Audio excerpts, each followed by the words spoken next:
I used to think leadership was about titles or being the loudest in the room, but Dare to Lead changed that for me.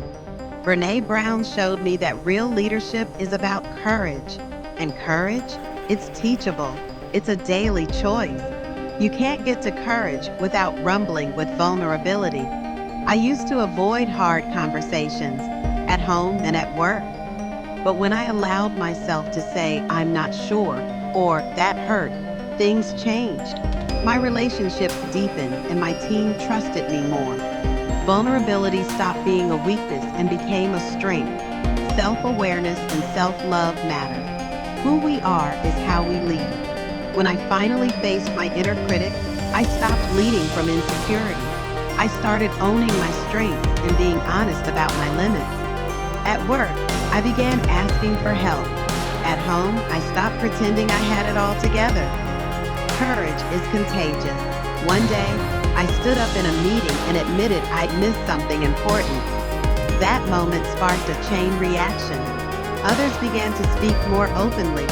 Leadership isn't about being perfect. It's about being brave enough to go first. Clear is kind, unclear is unkind. I used to sugarcoat feedback to avoid discomfort, but clarity, even when it's hard, is a gift. Now, I say the thing with compassion and honesty. It's changed my working relationships and my parenting. Living into our values means not just professing them, but practicing them. I say I value family and integrity, but if I'm answering emails at dinner or avoiding accountability, I'm not living those values. Now I check myself. Are my choices aligned with what I say matters most? Braving trust is the foundation of connection. Trust used to feel vague, but Brene breaks it down. Boundaries, reliability, accountability, vault, integrity, non-judgment, and generosity. I used that braving framework with a friend after a falling out. It brought clarity and healing. Curiosity and grounded confidence beat defensiveness. In one performance review, I got feedback I didn't expect. My instinct was to shut down. Instead, I paused and asked questions. That one shift, from defensiveness to curiosity, helped me grow faster than anything else. Shame corrodes the part of us that believes we can change. I've messed up badly, but I've learned to talk to myself like someone I love. That shift pulled me out of spirals and back into purpose. Self-compassion is now part of how I bounce back. Who we are is how we lead. Leadership isn't a role, it's a way of being. I lead as a parent, a friend, a colleague. Every interaction is a chance to choose courage over comfort. Daring leaders are never silent about hard things. Whether it's equity at work or honesty in my marriage, silence only protects the status quo.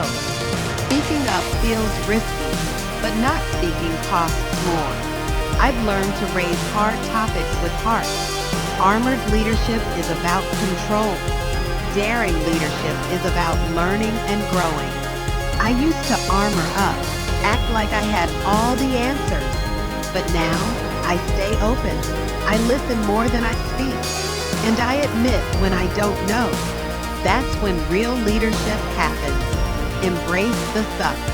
There's nothing glamorous about tough seasons. But Brene reminds me, discomfort is the price of admission to a meaningful life. I've learned to sit in the mess and come out stronger. Integrity is choosing courage over comfort. Sometimes doing the right thing means risking approval. I've walked away from clients who crossed ethical lines. I've said no when yes would have been easier. That's integrity in action. Dare to Lead isn't a book you read once. It's a call to action. Every day I ask myself, where can I be braver today? Because real leadership isn't about being fearless. It's about being brave while still feeling the fear. And I choose that kind of leadership on purpose every day.